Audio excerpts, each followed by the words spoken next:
Здравейте и добре дошли в Шепотът на книгите с мен, Тео.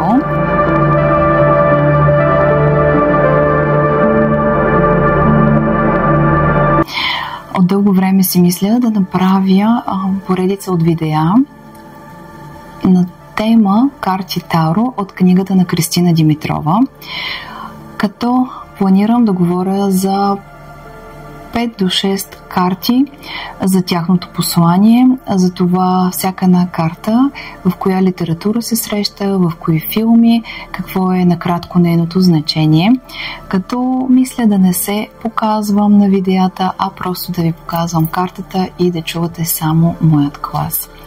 Надявам се тази поредица да ви бъде интересна. Това, което ще кажа, е, че картите Таро аз ги притежавам от колко годишна бях? Добре да речем, мисля, че от 12 години някъде. Не винаги си гледам на карти Таро, защото съм усетила, че понякога е малко изтощаващо за мен това. Смятам, че трябва да има подходящ момент или сериозен проблем, за да се допитам до тях. За карти Таро това, което знам, е, че не е хубаво да се докосват от други хора. Събота е подходящ ден за гледане на карти, както и вторник или четвъртък, ако не се лъжа. Но за събота съм сигурна. Някои гледачи си запалват свещ, докато го правят други. Не чак толкова. Знам, че много хора не вярват в това, но аз вярвам в силата на енергията, за това как когато ти докоснеш картите, те улавят твоята енергия и по този начин се свързват с теб. Също така се вярва, че когато разбъркват карти Таро и ако случайно падне някоя карта, то тя не е случайно паднала и има защо да се показва, защото това е един знак от висшите сили, който да ти дава напътствия за това, от което имаш нужда. Аз самата не съм прочела цялата книга и може би това е една от причините за да искам да направя това видео, защото хем ще споделя с вас, хем и аз ще науча повече за самите карти Таро, защото има медитация. Така, ето е самата книга. Кристин Димитрова, не Кристина, а Кристин Димитрова. Издателството е Ентусиаст. Книгата е от 2010 година даже, 2011. Магията на карти Таро. Какво представляват картите, кога и как се появяват картите, символи в Тарото, кой отговаря за страданието в живота, говорещите цифри. Тук имаме аркани, малки аркани и големи аркани. Аз точно с тях ще ви запозная основно, като малките аркани се разделят на 4. Жезли, мечове, монети и чаши. Като от малките аркани, всъщност това са различните елементи: земя, вода, въздух и огън. Те са свързани с самите зодии. Жезлите отговарят за огнените знаци, монетите за земните знаци, мечовете за въздушните знаци и чашите за водните знаци. Много интересно е, като всъщност ще обясня в следващото видео или в това видео. Ще обясня как се тълкуват малките аркани, как се тълкуват големите аркани спрямо книгата. Големите аркани, те вече са много по-преки събития, които идват към нас. Тук вече имаме глупакът, фокусникът, папесата, императрицата, императорът и така нататък. Като всъщност те са най-интересни според мен, защото, например, хайде обръщам на фокусникът, магиосникът, жонгльорът. Единицата, той отговаря под номер 1. Така. Единицата е началото на всичко, числата на инициативата, т.е. в това видео аз ще говоря за посланието на цифрата, какво е посланието, фокусникът в литературата, къде се среща, фокусникът в киното, фокусникът в историята и ключ към психологическото състояние на пътуващият през картите, както и тълкуване при гадаене, като се тълкува и обърната карта. Също така има и медитация, като съветва да не четем, ако имаме намерение да медитираме, но още не сме го направили. Много ми е интересно. Наистина, например, фокусника, само ще ви подскажа малко. Фокусникът в литературата, Остап Бендер от 12-те стола, Д'Артанян от Тримата мускетари, Хари Потър в юношески смекчен вариант, Джеймс Бонд и така нататък. Фокусникът в киното, например, Индиана Джонс, Джеймс Бонд, Зоро, Супермен, Батман. А като медитация коментират, че озовах се в средновековен град с тесни улички, лъкатушещи между къщи от камък и дърво. На малък площад фокусникът даваше представление пред разнородна тълпа от хора, които го гледаха захласнато. Застанах сред тях. И така нататък. Кажете ми, интересна ли ще ви бъде тази поредица? Искате ли да направя за всички или само за няколко от тази книга? Защото в крайна сметка навсякъде има карти Таро, но тук аз ще го направя с картини, визуализация и накратко по-достъпен и по-лесен начин за вас като зрители. Ето ги самите карти. Показвам ги. Аз си ги държа на специално място, винаги горе. Ето ги и самите колодата от карти Таро. Не знам дали се вижда добре. 22 големи аркана и 56 малки аркана. Изключително красиви карти. Ето ги. Така. Хайде да видим коя карта ще изтегля за вас. Тегля, например, ето тази. Това е десятка мечове. Хайде да видим какво означава десятка мечове. Имаме си въздух. Въздухът, аз не знам дали знаете, но много обичам астрология. Това ми е другата страст. И така търсим в книгата десятка мечове. Мечове е въздух. Нещо свързано с мислите ни, най-вероятно. Я да видим. Някой иска да ви унищожи. Само, че тук не е ясно дали е обърната или не. Ако е права, някой иска да ви унищожи, системата е срещу вас, опасността е реална, но не свръхреагирайте. Параноя. Не се въоръжавайте с 10 меча, ако имате само 2 ръце. Стремете се към максимална ефикасност и какъвто и да е ударът, отговорете с каквото можете. Опс! Не сте от хората, които се дават лесно. Обърната, ето падна обърната. Лудост, помрачено съзнание, илюзии за превъзходство, ненадежни преценки. Да изтеглим ли още една? Хайде да видим. Тегля. Оп! Айде пак. Десятка монети. Ако прочетем за номер 10, също има символика, т.е. важна е самата цифра. Десятка монети. Тръгваме да видим какво е. Ето вижте, че аз май не казах. Десятка монети. Богатство, просперитет, осигурено за в бъдеще, наследство, семейни въпроси, фактор, който ще се отрази положително и на следващите поколения. Голяма къща с родяване с добро семейство, ново обществено положение, архиви, важни данни, договор, узаконяване. Ако е обърната, в дома има комарджия, прахосник, пияница, наркоман, някой изнася парите навън. Наследството ви подминава и всичко обърнато. Наопаки от това, което казах. Така, това е за карти Таро. Ще направя допълнителен прочит за големи аркани, за малки аркани и наистина ще ми бъде интересно да видим дали пък на вас ви харесва тази моя идея за разнищване на книгата. Междувременно, така и така в това видео ще ви споделя, че имам и книжка от издателство Парите БГ. Сега виждам какво е издателството. Карти за гадане на Мария Ленорман. Мария Ана Аделайда Ленорман, ясновидка и гадателка, една от най-известните в Европа през 19 век. Салонът, в който се е появявала тя, незабавно ставал популярен.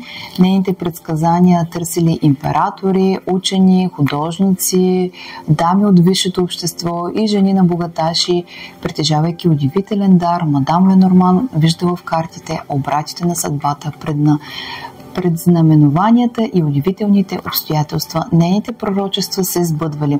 Ако искате да се потопите в атмосферата на 19 век в великосветските салони, загадъчните предсказания, колодата на картите е за вас. Изисквани изображения. И ето я и самата колода карти. Подаръчна колода. 36 карти са. Не са много. Честно казано, не са много детайлни. Малко по-така общо научавам за това, което ме интересува. Но пак ми беше интересно да видя какво ще се случи. Ето ги. Така изглеждат картите от тази страна. И така изглеждат ето тук. Хайде да изтеглям и още една карта, да видим какво ще се падне за зрителите на Шепотът на книгите. Затварям си очите, не гледам, тегля. Слънцето. Ей, много хубава карта. Само да погледнем все пак какво беше значението, защото и там не ги знам. Особено, че е ново за мен, като Слънце на оракула, ясност, сияние в очите на славата, разбиране, уважение, творчески подем, любов, озарение, щастие, признание, поклонение. Подхождайте към работата творчески, търсете повече информация. Много хубава карта със слънце. Хайде, да ни е на късмет за всички ни. Следващите кадри, които ще видите, няма да се появявам, ще чувате само моят глас и ще ви разказвам малко повече за големи и малки аркани. Благодаря ви, че отново се вслушахте в Шепотът на книгите с мен, Тео. Ако са ви интересни подобен тип видеа, коментирайте отдолу, за да знам дали да продължа да ги правя. Чао и до нови срещи!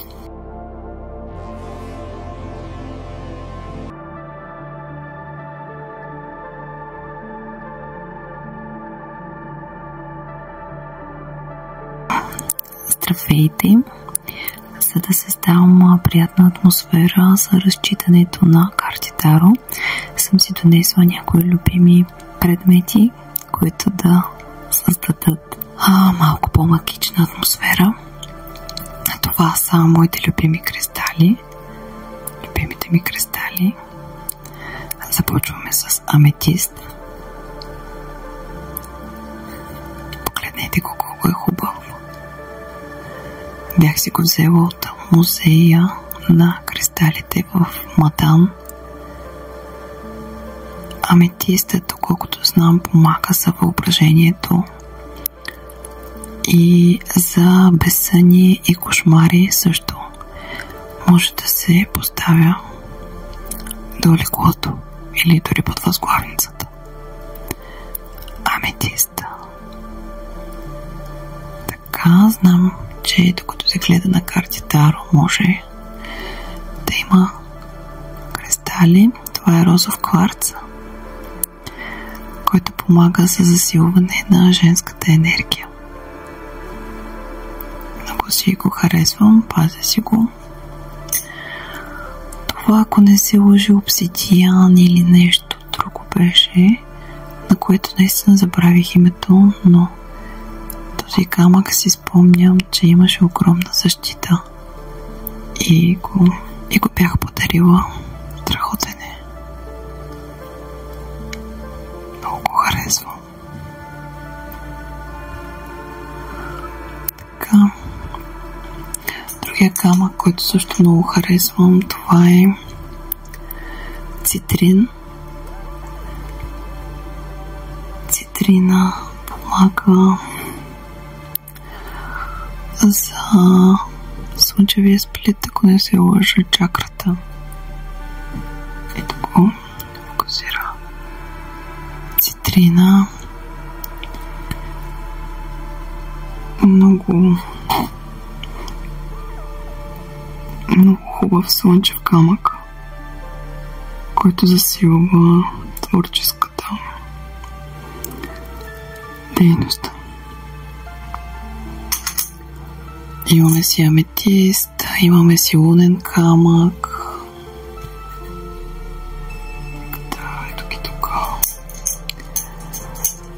Имаме свещ, която ще запаля след малко.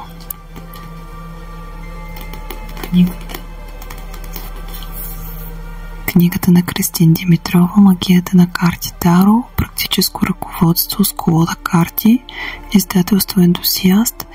Книгата, от която аз ще чета значението на картите, къде се срещат те в литературата и в киното. Мисля, че ще бъде много интересно, защото самата аз бих искала да опозная картите. Не съм чела цялата книга, както казах по-рано, и ще ми бъде много интересно да видя къде се среща всяка една карта в киното и в литературата. Освен на моите любими кристали, съм донесла и Пало Санто, дърво за кадене от Еквадор. Това са пръчки, които се палят и използвани са от древните инки като средство за духовно пречистване. На испански език името буквално означава свято дърво. Смята се, че пречиства пространството от негативна енергия. Дървото е лесно разпознаваемо заради ярките зелени листа по време на дъждовния сезон и белезникавата сива кора. Местните хора често го използват за чай или като тамян при религиозни и духовни ритуали. Използва се дори за облегчаване на настинки, грипни симптоми, стрес, астма, главоболие, тревожност, депресия, възпаление и още други. Ще си запалим една пръчка, за да имаме хубава и спокойна енергия. И един чай Yogi Tea Bedtime Rooibos Vanilla.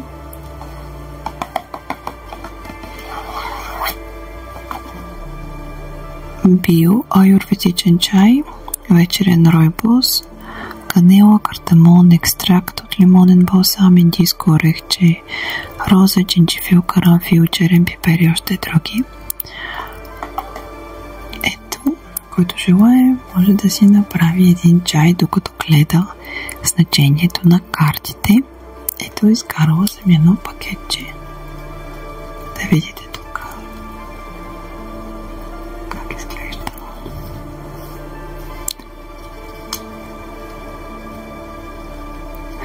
И така, предлагам да започваме.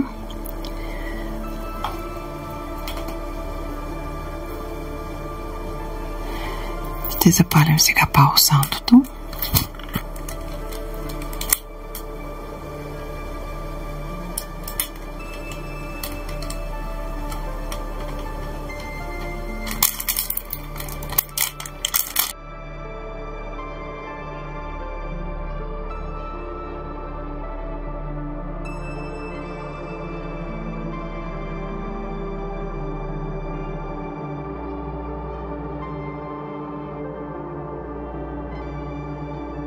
Ето Пало Сантото.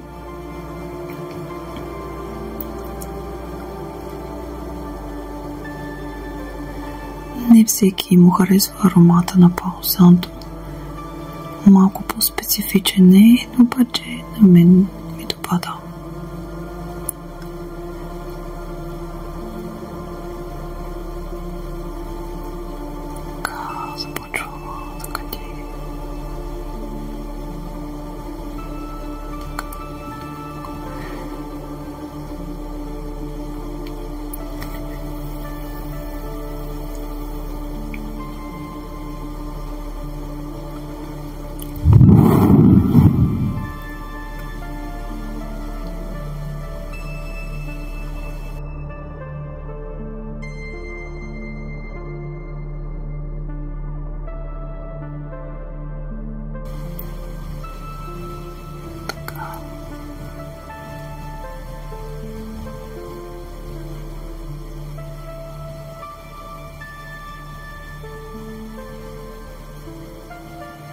Аз даже съм с гривни, които са обсидиан и аметист смесено. Обсидиана, доколкото знам, предпазва, защитава от негативна енергия и ако някой се държи лошо с теб, тази гривна автоматично, т.е. тези камъни автоматично връщат лошата енергия към този, който е изпратил. И наистина, когато съм с тези гривни, сякаш усещам по-хубави вибрации. Така. Прибирам паусантото. Мисля, че си свърши добре работата. И запреминаваме към четенето на картите.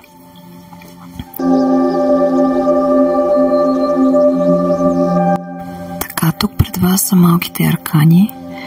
Те са 4 на брой. Жезли, чаши, мечове и монети. Жезли, елемент огън, аспект действие, копието на Лонгин, римският войник, който пробужда Исус между ребрата.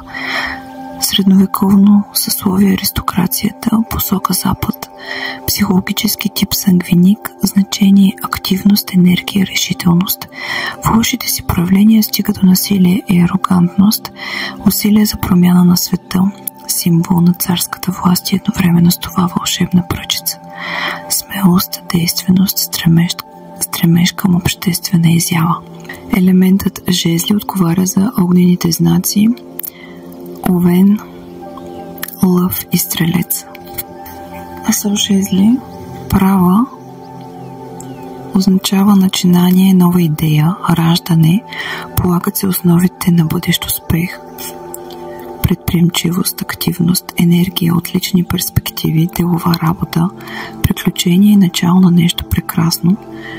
Ако е обърната, обаче означава лош момент за начало, работата не върви, стерилност, неоползотворени идеи и възможности, нещата са оставени на самотек. За жезлите се цитира Наполеон I Бонапарт, който казва: всеки френски войник носи маршалски жезъл в раницата си. Двойка жезли, всичко е наред до тук, но сега се налага да продължите по друг път към целта си, да смените средствата. Предстои още работа, постижението е непълно, обмислете стратегията си за по-нататък, успехът приближава. Обърната означава: не спирайте точно сега, защото трудът ви ще отиде на празно. Помислете за нова тактика, не се оставяйте да ви разопитят. Тройка жезли означава успешно партньорство, добро око за бизнеса, плановете ви работят за бъдещето. Това, с което сте се хванали, вече се умножава и тепърва ще се разгръща още. Ползотворни преговори, нова стока за нова печалба. Обърната, приемете сътрудничество, когато е нужно, не надценявайте собствените си сили, не допускайте да ви настройват срещу партньора ви. Доброто начало не означава обязателно добър край.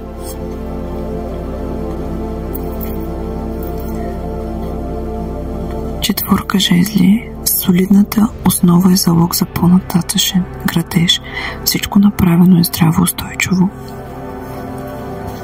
Ползвате заслужено плодове от труда си, спокойствие, увереност, почивка, отлична инвестиция. Основите на къщата са излети.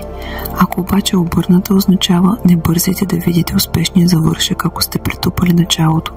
Нежелание да се изпипат детайлите, нервите ви пречат, несигурност. Петица жезли, конкуренция, ръгане с лакти, конкурс с много кандидати. Група хора си съперничат за едно и също. В конфликта участват повече от две страни, които напълно блокират действията си. Не се знае какъв ще е изходът. Обърната карта, отказвате се от боричкането и това е за добро. Толкова много интереси са преплетени, че печалбата е под въпрос, играта е мръсна.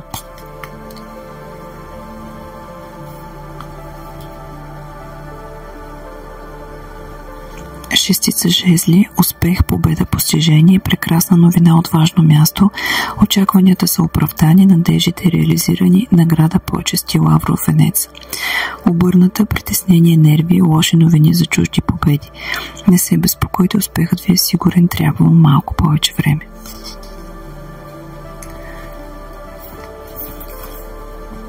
Седмица жезли, мощна опозиция срещу вас, видимо непреодолима. Победата зависи от вашата решителност. Всички срещу един и все пак наделявате. Преодолявате всички прегради, препятствия и удари, с което доказвате, че сте по-силен. Обърната означава преумора, изоставяте битката, когато вече е почти спечелена. Нямате воля да се занимавате повече с въпроса, вдигате ръце.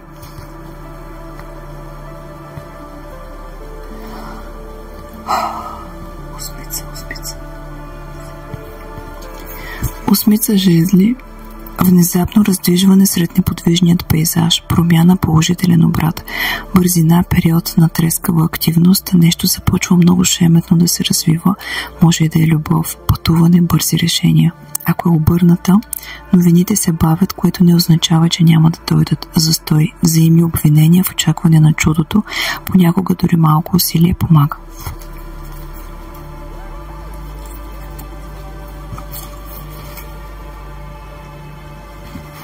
Девятка жезли.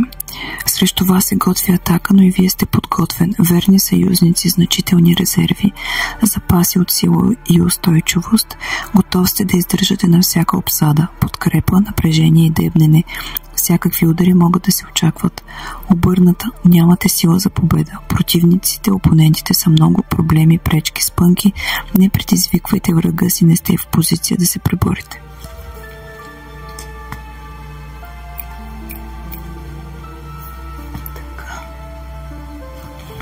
Десятка жезли. Нагърбвате се със свръх задачи. Огнетението на перфекциониста. Не се захващайте сам да правите всичко от страх, че друг няма да го направи както трябва. Научете се да разпределяте работата между повече хора. Светът няма да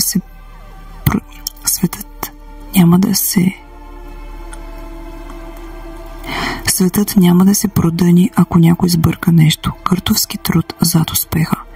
Ако е обърната, лутомора няма, бъркате се в работата на всички, хабене на нерви и енергия, недоволство, опозиция.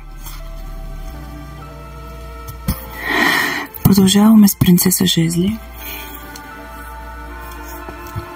Принцесата обикновено е по-млада жена. Импулсивна, енергична, весела, забавна. Буйна, млада жена, учи бързо, обича компаниите, не се съобразява с общественото мнение. Ако е обърната, означава упорита, своенравна, шумна скандалчийка. Ето го и принца жезли. Млад ентусиаст, смел, пълен с идеи, склонен да опитва всичко. За него проблемите са предизвикателства, животът сцена за изява. Ако е обърната, проблемно момче, наглед, скъвгаджия, третира хората като инструменти. Кралица жезли.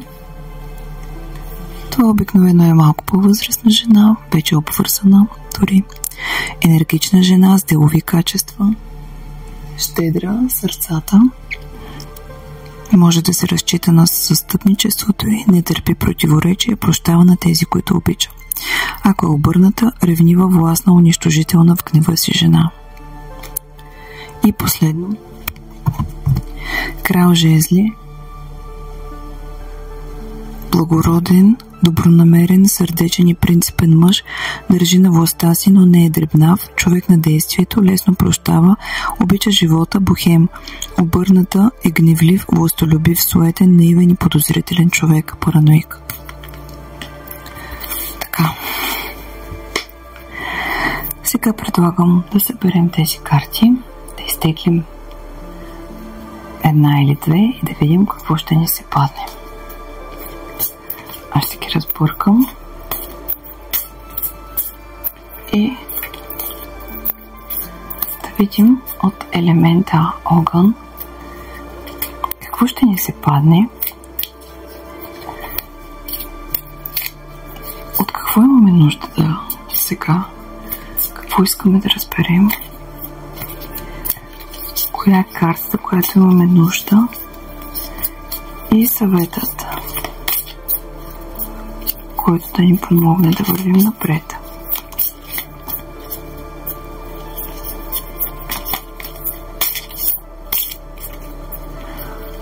Хайде, карти, кажете ни. Какъв е съветът на картите? Десятка жезли. Нагърбваме се със свръхзадачи. Огнетението на перфекциониста. Добре, още една. Четворка жезли. Солидната основа е залог за по-нататъчен градеж. Всичко е направено здраво, устойчиво. И последно. Принцеса жезли. Импулсивна, енергична, весела, забавна, буйна млада жена. Учи бързо, обича компаниите. Да речем, че това са нашите 3 карти, които ни се паднаха и които имахме нужда да чуем. Това са малки аркани, жезли, с които се запознаваме в това видео. В следващи видеа ще ви запозная и с останалите 3 елемента: земя, вода и въздух.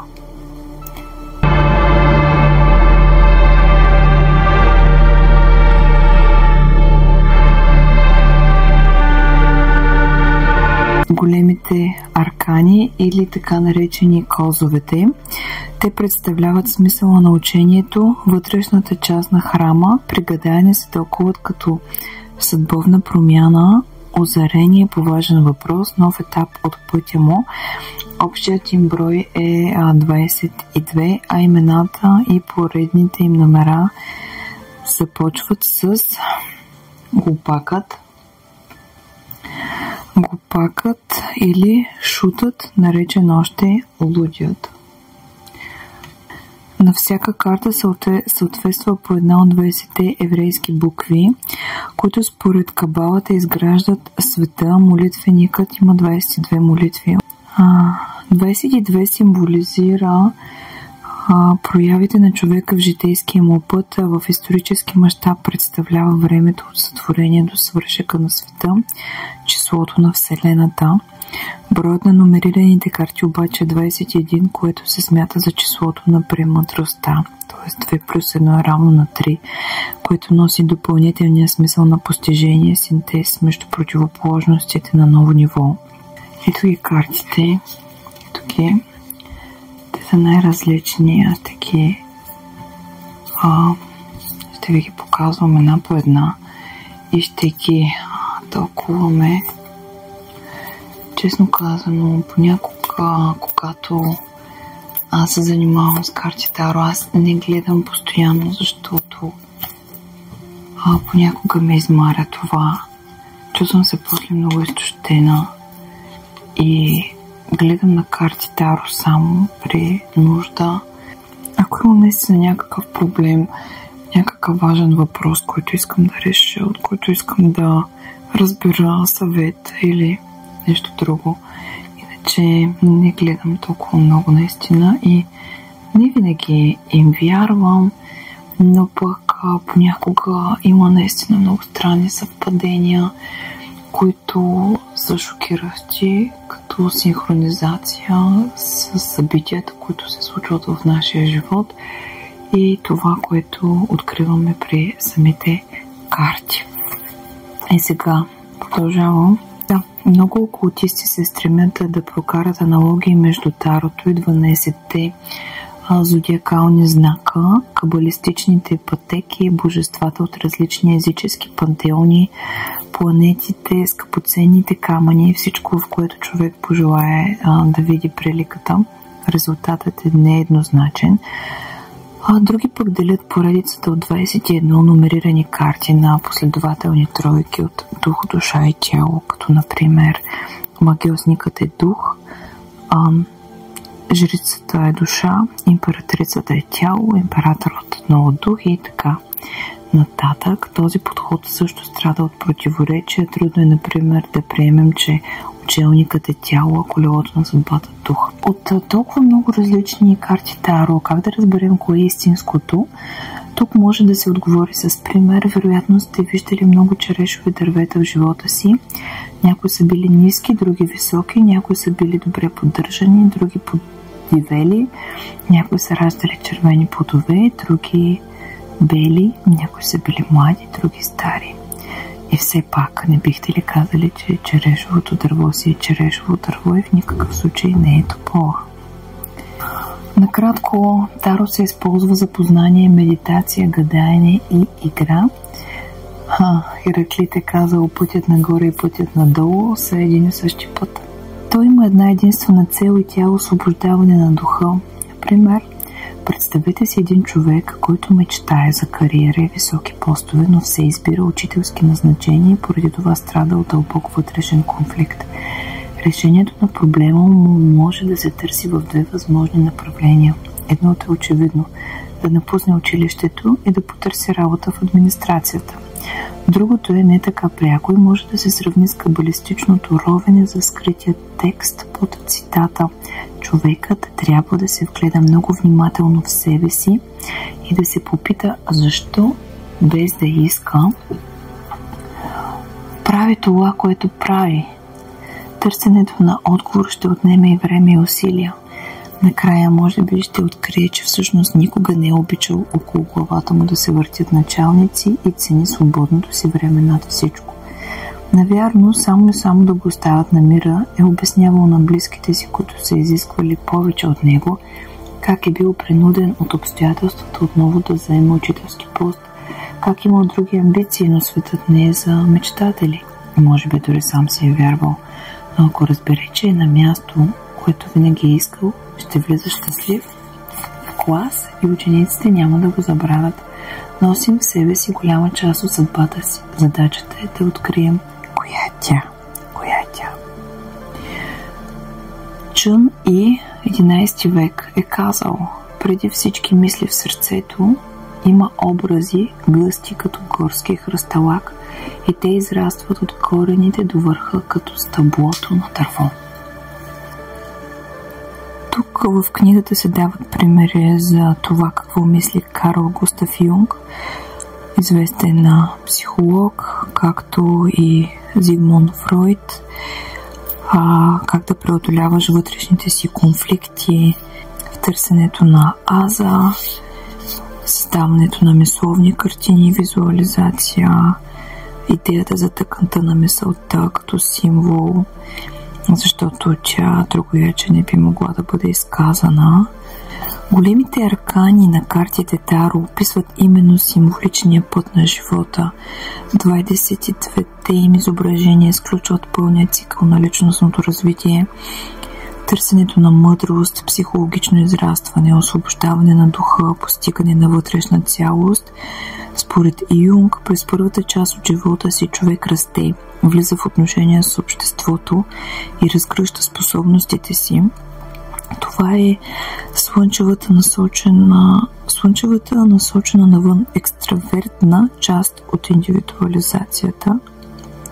През втората половина човек започва да изучава себе си, изправя се през дълбините на психиката си и издирва връзките с вътрешната си същност.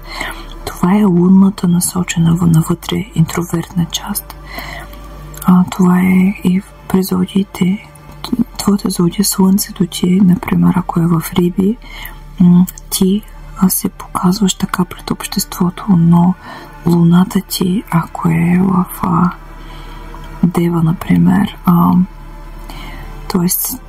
луната е това как ти си, твоята вътрешна емоционалност, твоите настроения, твоята променливост, настроенията и по емоционалната ти част. Така че да, в началото търсим успеха, после търсим себе си. Най-напред искаме да покажем на другите кои сме, после се опитваме и самите ние да разберем това. Глупакът е в началото на градацията, защото е нищо, а Вселената, 21 аркан, е в края, защото е обобщението на всичко. Към всеки един аркан има и медитация, като трябва да си набавите картата. За медитация е необходим речник на символите, тетрадка, химикал, от тук нататък. Трябва да се познаеш с картите, да влезеш в картата, да се опиташ да можете да влияете над обстоятелствата в картата. Подобна власт имате както в сънищата, така и в живота, и човек участва лично в ситуациите, в които попада, и в този смисъл не е беззащитен. За по-добра яснота се прилагат резултати от собствени медитации към всяка карта. Тук вече е пожелание това с медитацията за картата, защото не всеки би могъл да я го направи. Фридрих Ницше е казал: съдбите ни упражняват влияние върху нас, дори когато още не сме ги разбрали какви са. Нашето бъдеще предопределя закона на нашето днес. Пише да не гадаете нощем след 12 часа, ами ако сменят лятното време за зимно, ще попитате вие. Това няма значение, защото в света на символите 12 часа е 12 часа, независимо на какво и астрономически съчетания отговаряте. След 12 и двете стрелки на часовника тръгват надолу и мракът се възцарява. Подземният свят или светът на Амента, както са го наричали древните египтяни, е мястото, където мъртвият бог на слънцето пътува, за да възкръсне отново на следващия ден. Не използвайте колодата, с която гадаете за игра, и не давайте да я пипат други хора. Картите, като всеки друг предмет, поемат въздействието на човека. По-чувствителните в областта на психометрията могат просто да стиснат в ръка нечия лична вещ и в главата им да изникнат сцени от живота на собственика.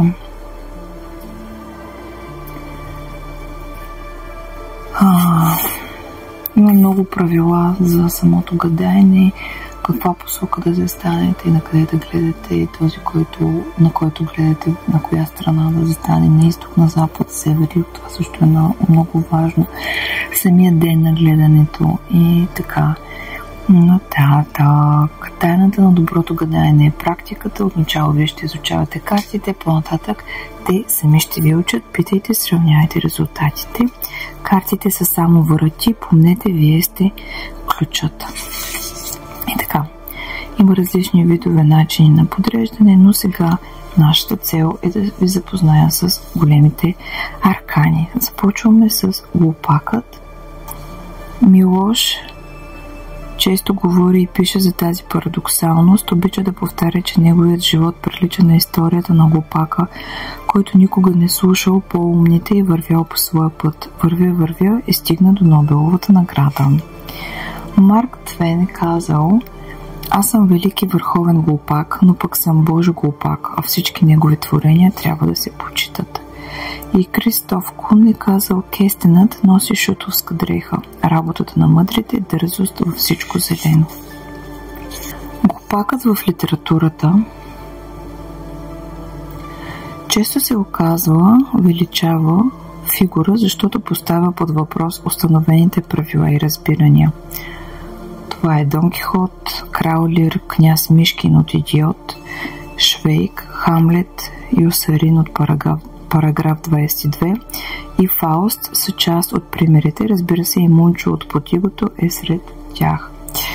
Глупакът в киното като герой покрива много широк регистър от комедията до драмата с трагичен край, недосетливите наивници от Глупакът и Диамантената ръка, успешният дебил от Форест Гъмп, бунтарят от Полет над Куковиче гнездо, между другото много хубав филм, чувствителният безмозъчен уличен философ Том от Хотел за $1 милион, талантливият Амадеус и големият Лебовски е образец.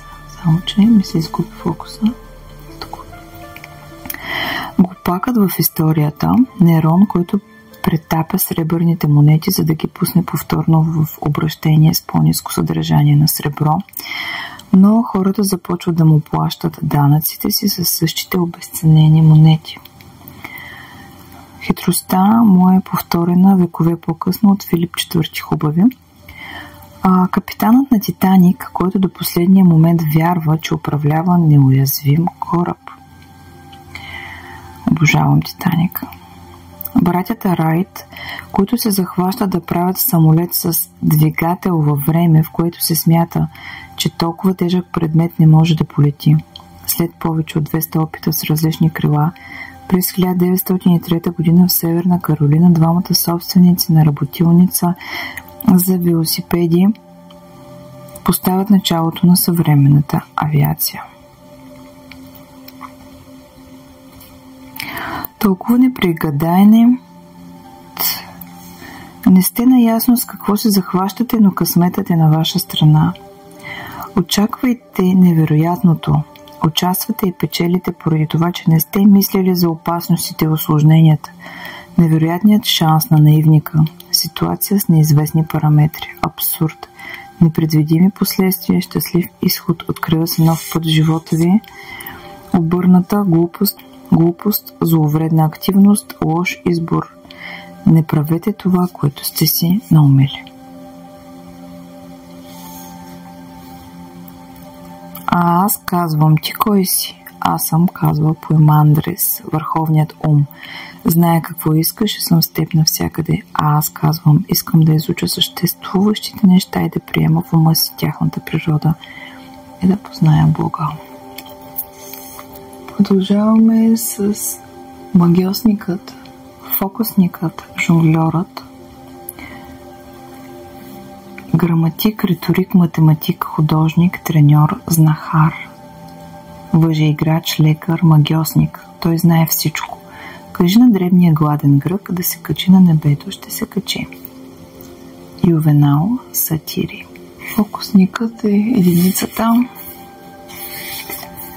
Фокусникът в литературата Остап Бендер от 12-те стола, Д'Артанян от Тримата мускетари, Хари Потър в юношески смекчен вариант, Джеймс Бонд, Том Сойер, Хъкълбери Фин, Скарамуш, Шерлок Холмс, Пипи дългото чорапче, Хитър Петър от българския фолклор. Не може да се каже, че фокусникът поставя битийни въпроси пред читателя, но определено е най-любимият герой. Фокусникът в киното. Киното просто обожава образа Индиана Джонс, Джеймс Бонд, Зоро, Супермен, Батман, Фан, Лалето, Маварик, Багдадския крадец, Хан Соло от Звездни войни, Мад Мартиган от Уилоу, Светецът от Светецът, персонажът на Тодор Колев в Опасен чар на Апостол Караметев, специалист по всичко, на Кирил Господинов в Башмайстора. Приключенският филм, екшенът и фантастиката трудно дишат без този герой. Нищо не пречи фокусникът да е жена, както е например в Дълга целувка за лека нощ или Никита. Телма и Луис се превръщат в фокусници, но това е само част от еволюцията им, защото филмът е реалистичен. Фокусникът в историята, Васил Левски и легендите за неговата неуловимост, умение да работи под носа на заптиетата и да се изплъзва предрешен. Раковски с всичките му превъплъщения на хайдутин, езиковед, потенциален жених, дервиш, търговец и преводач на султана, записано в тази книга. Бащата на лечението в трансово състояние Франц Антон Месмер, който събирал пациентите си около голяма каца с железни стърготини, за да поемат животински магнетизъм.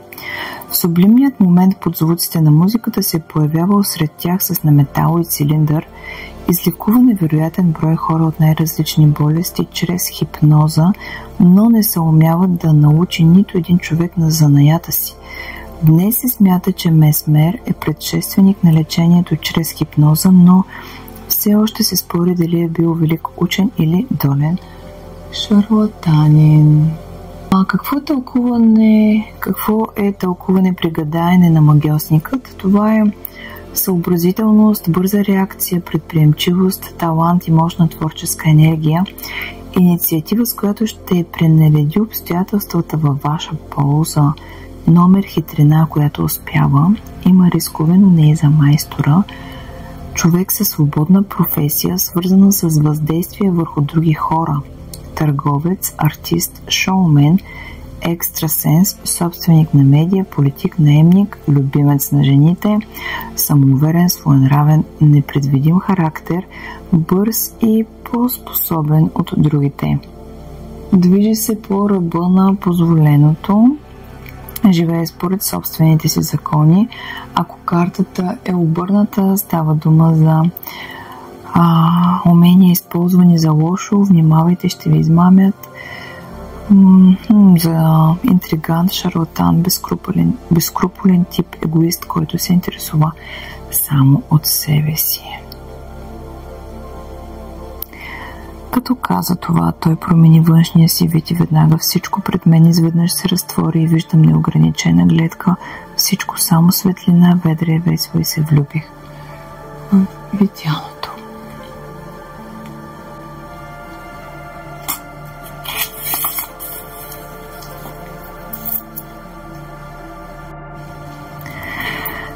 И така, продължаваме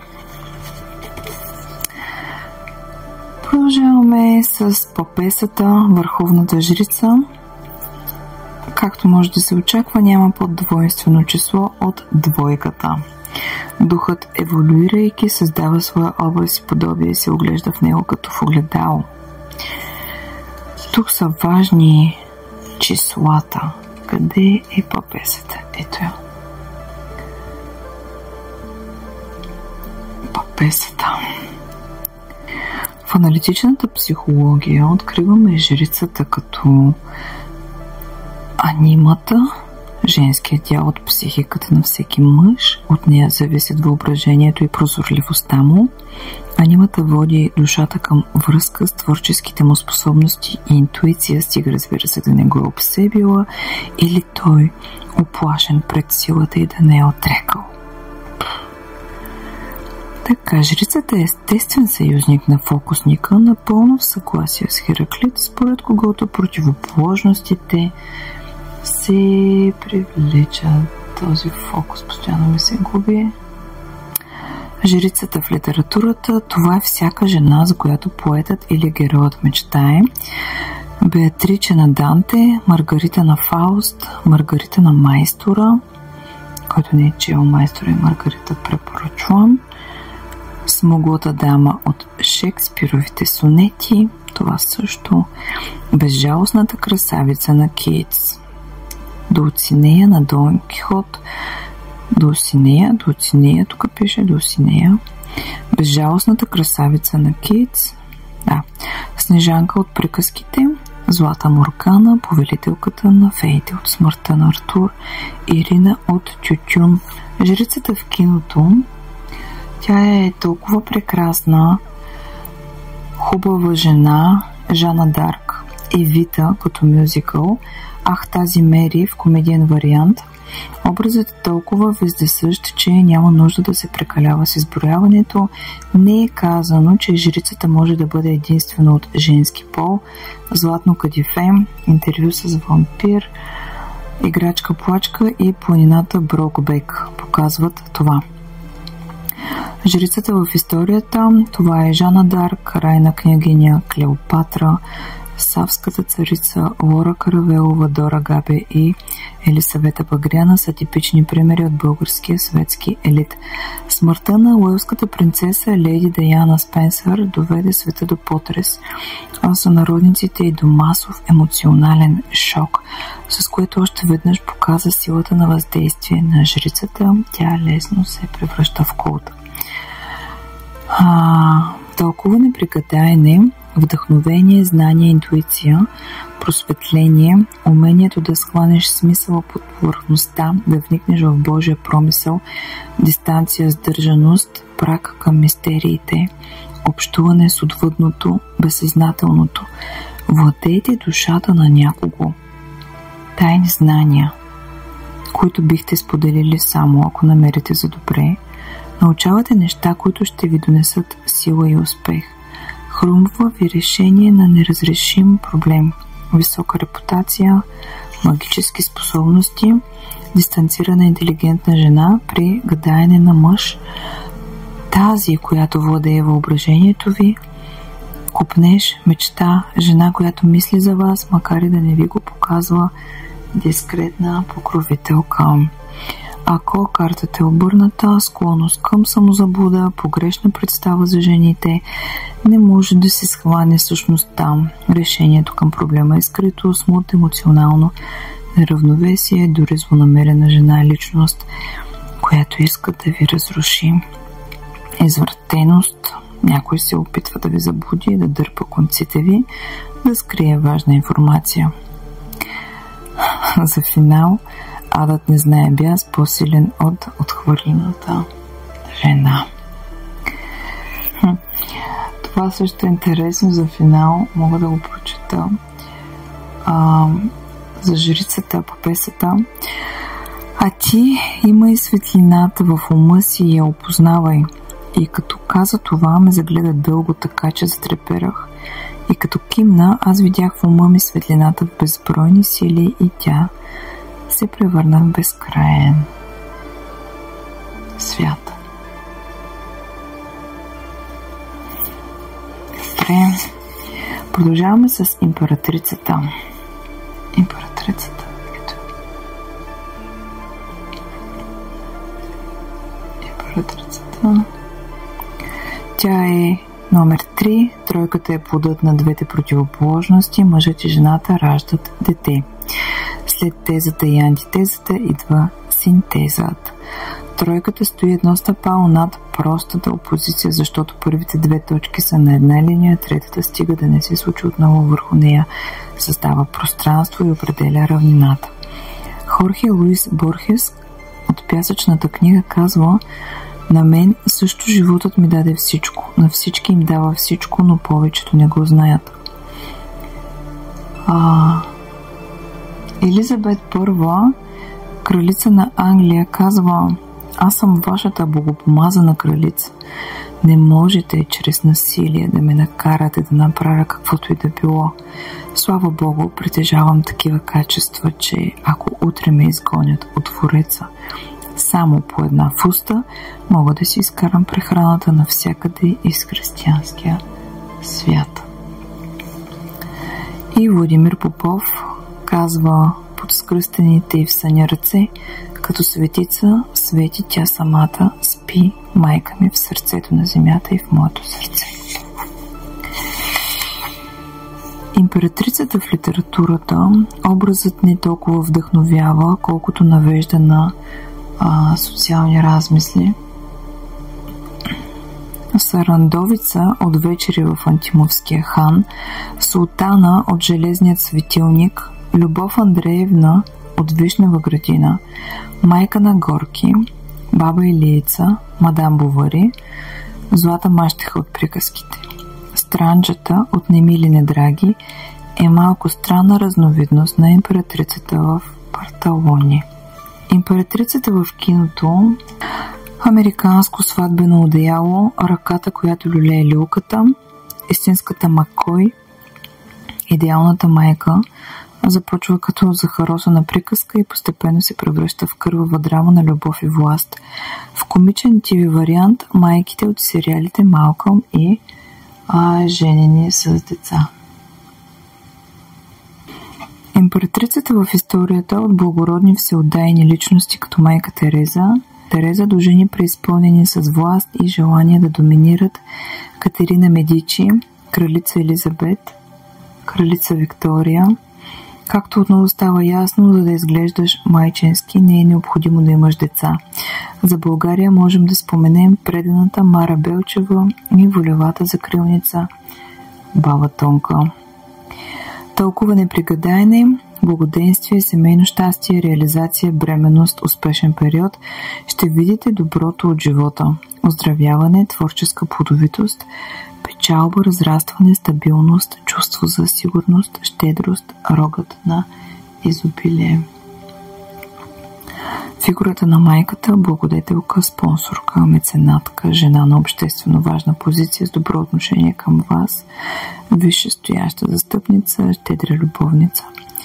Ако картата е обърната, светът ви отказва благоденствието си, безплоден, неблагоприятен период, суша, край богатата трапеза, гладен. Оставате с празни ръце, нежелана бременност, любов към лукса и показността. Дори означава деспотична майка, лоши семейни отношения, властолюбива и нахална жена. Императорът е под номер 4. Четворката носи възможността за първата триизмерна фигура. Получава се призма с триъгълна основа и макар видимия свят да е изграден доста по-разнообразни фигури, това не променя принципно нещата, защото той си остава триизмерен. Четворката е пространството, в което живеем, светът около нас, материята. Тя е 2 плюс 2, 2 по 2, което означава съвършеното равновесие и устойчивост. Къщите по света биха могли да са кръгли или пирамидални, но добрият стар прав ъгъл на сериозната четириъгълна фигура си остава най-предпочитаният. Четворката е силна и е здраво стъпила на земята. Наполеон I Бонапарт казва на въпроса на мадам Монтолон, кои войски му се струват най-добри, императорът отвърна: победоносните, мадам. Императорът в литературата: Чорбаджи Марко от Потигото, Солмс Форсайт от Сага за Форсайтови, Каренин от Ана Каренина, Дънкън от Макбет, Йордан Герака от Гераците, кралят баща от всички приказки, родоначалникът във всички семейни саги. Императорът може да присъства само като символ, но присъствието му се усеща и още как. Той е Big Brother от 1984 на Джордж Оруел. Императорът в киното, властта, която той излъчва, лесно го прави трагичен образ, но не е любим. Стига да не става дума за военен или исторически сюжет. Императорът в киното най-често се появява в една от следните две разновидности. Първата е като глава на семейство, раздирано от имотни противоречия. Втората е във филмите за мафията като големия бос. Камерата го снима в гръб, а на стената на офиса му е закачен портретът на президента. Императорът вдига телефона си и казва: този полицай взе да не създава твърде много проблеми. Оправете се с него и повече не ми се обаждайте. Той така знае да се справя с проблемите си. Кръстникът, Хилядиакра, наследството на Ферамонти, Дарт Вейдър от Междузвездни войни направо си управлява империята, независимо от наличието на истински император. Императорът в историята, много популярна фигура, например Юлий Цезар, Нерон, цар Симеон, цар Иван II, Карл Велики, Луи XIV, Уилям Завоевателя, Мехмет Али Завоевателя, Тимур, Кайзер Вилхелм II и на практика всеки, който е носил корона. Интересен е вариантът на императора в женски вид. Китайската императрица Ву 624-705 година започва дворцовата си кариера на 14 години като наложница на императора Тайцзун. Тълкуване и пригадайне е ситуация, в която ще наложите себе си. Всичко е под контрол. Власт, практически знания, амбиция, завоевание, постижение, ред, регламент, концентрация, устойчивост, надежност, силата на рационалната мисъл, фигурата на бащата, по-възрастен съпруг, благодетел, малко тромав, но сигурен защитник, могъщ съюзник, благоприятно настроена личност с високо обществено положение, висшестояща фигура, администратор и политик. Обърната, системата е срещу вас, слаб сте да се преборите, на чужда територия сте. Лоши отношения с бащата също означава това, или могъщ враг. И така завършвам това видео, като ви запознах с първите 5 големи аркани. Ще направя още няколко видеа, за да ви запозная и с останалите големи аркани, за това какво е тяхното тълкование при гадаене на карти Таро, както и това къде се срещат в литературата и в киното. Надявам се видеото да ви е било интересно и полезно Благодаря ви, че бяхме заедно и до нови срещи!